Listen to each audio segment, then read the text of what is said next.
네, 안녕하십니까. 오늘은 7월 5일입니다.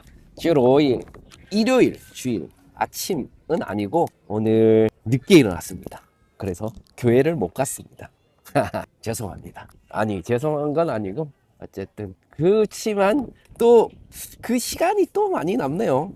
생각보다. 네, 그래서 오늘 연휴, 1st of July의 연휴의 마지막 날인데, 일요일인데, 오늘 그래서 또 말씀 묵상을 해 보도록 하겠습니다. 오늘은 사무엘 하 19장, 19장 1절에서 10절. 1절에서 10절입니다. 1절에서 10절. 오늘 내용은 이제 압살롬의 죽음으로 다윗이 슬퍼합니다. 아주 계속 슬퍼하죠. 내 아들아, 내 아들아 5번이나 이야기합니다. 근데 그 울고 계속 슬퍼하고 울고 있으니까 요압이 또 그걸 보고 현실 자각을 빨리 시키죠. 너 빨리 가야 된다. 데리고. 그래서 그 울고 있는 다윗의 손을 끌고 현실로 잡아당기는 그런, 또 어떻게 보면 또 현실을 살아가는 우리의 모습을 또 보여주지 않는 것일까라는 생각이 들면, 요압이 이제 다윗에게 군사들을 빨리 위로하고 백성들을 빨리 맞이해야 된다, 이렇게 현실적으로 또 이야기를 하죠. 그래서 거기서 오늘 묵상한 내용 오늘 한번 나눠보겠습니다. 네, 첫 번째로 제가 묵상한 거는 관계입니다. 관계. 다윗은 압살롬 때문에 슬퍼합니다. 엄청나게 슬퍼하죠.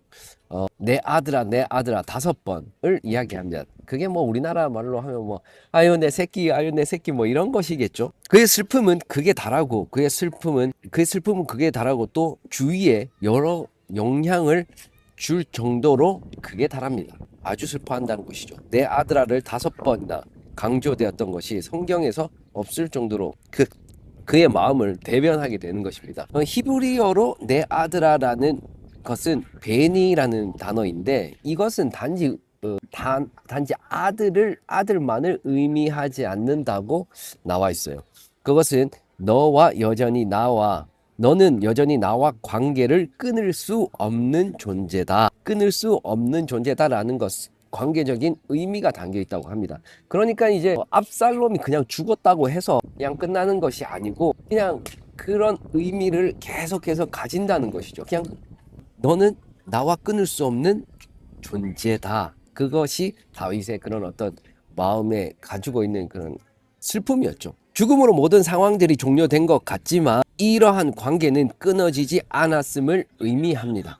그러니까 다윗과 압살롬, 아버지와 아들의 그 관계는 끊어지지 않았다는 것을 의미하는 것이죠.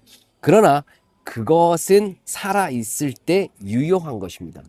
사실 뭐 죽은 후에는 그 관계가 유지가 될 수가 없죠. 왜? 관계라는 것은 상대적인 것인데, 이런 관계적인 것은 양쪽인데, 한쪽이 죽어버리면은 그 한쪽에만 가지고 있는 그런 관계이기 때문에, 그래서 이런 관계, 죽음으로 모든 사람, 그러나 그것은 살아있을 때만 유효합니다. 하나님과 나와의 관계를 생각해 봅니다. 다윗의 마음처럼 관계를 중요하게, 그것도 나와의 관계를 중요하게 생각하는, 그리고 생각하고 여기는데, 그에 반해 하나님은 그렇게 생각을 하십니다. 그에 반해 나는 그런 관계에 어떤 마음과 가짐과 태도를 가지는지 생각해 봅니다. 언뜻 생각해 볼 때 나는 그 관계에 깊은 의미를 두고 있지는 않은 것 같습니다. 하나님과 나와의 관계를, 그 relationship을 되짚어 봐야겠습니다. 하나님은 저와의 관계를 다윗의 마음으로 생각하시고 있을 수도 있겠죠. 저도 사실 잘 모르겠습니다. 이런 것에 대해서 솔직히 생각해 본 적과 어떤 깊은 그런 어떤 묵상, 그런 의미들을 해보지는 않았지만, 그래서 오늘 그런 다윗과 압살롬의 그런 관계적인 상황을 저에게 대입을 해서 그것을 또 한번 묵상해 보고 싶은 생각이, 묵상해 봐야 되겠다라는 생각이 들더라고요. 하나님은 나를 어떻게 생각하고 계시는가? 나는 하나님을 어떻게 생각하고 있는 것인가? 또 나아가 우리가 이런 오늘 1st of July라서 여러 그 패밀리들 여기 뭐 파티도 하고 연휴도 하고 이런 어떻게 뭐 그런 것도 하는데, 우리가 이 세상을 살아가면서 또한 관계적인 부분들이 가장 어려우면서도 가장 필요한 것 중에 하나 아닙니까? 그래서 이러한 관계들을 생각을 해보고, 나는 그 관계에 대해서 어떻게 받아들이고 어떻게 생각하고 어떻게 그것들을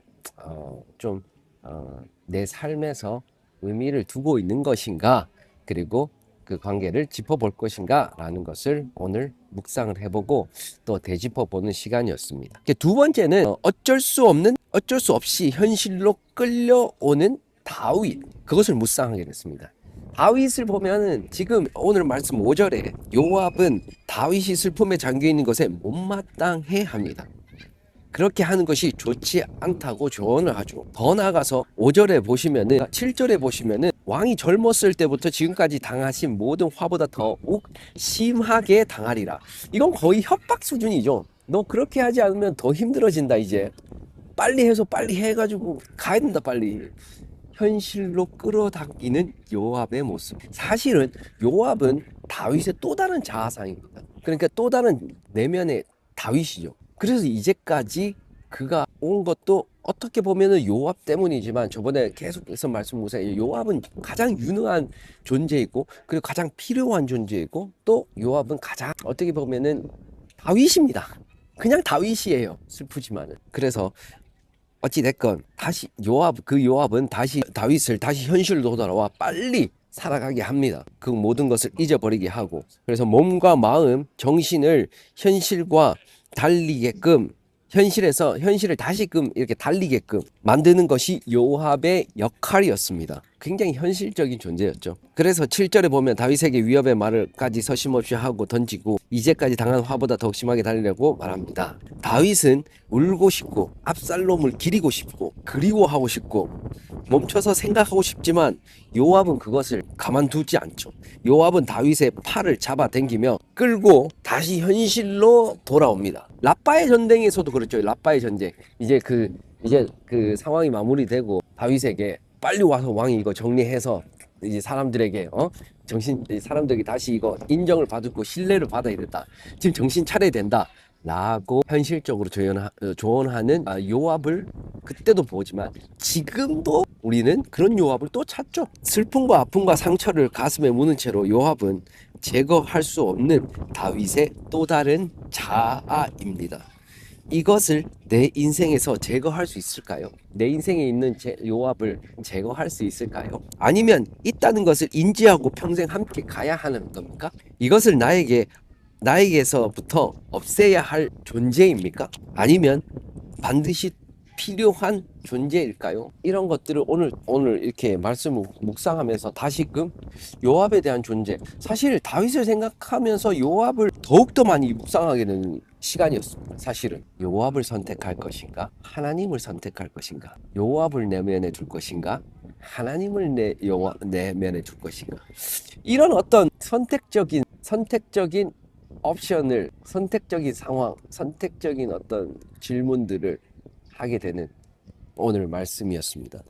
그래서 사실은 요압을 묵상을 해야 되겠다라는 생각이 들고요. 또 요압을 하면 안 된다는 생각도 들고요. 또 여러 가지를 묵상을 해봤습니다. 네, 그래서 오늘 묵상은 여기까지고요. 오늘 연휴 마지막 날인데 그래도 기쁘고 즐거운 하루 되시고 행복한 하루가 되시길 바랍니다. 또 가치와 의미가 있는 카이로스적인 삶을 살기를 바라겠습니다. 저도 오늘 묵상을 통해 한 단계 성장하고 한 단계 발전하고 스스로 성찰해서 또 나를 찾아가는 그런 하루가 되도록 해보겠습니다. 네, 파이팅 하시고 감사합니다.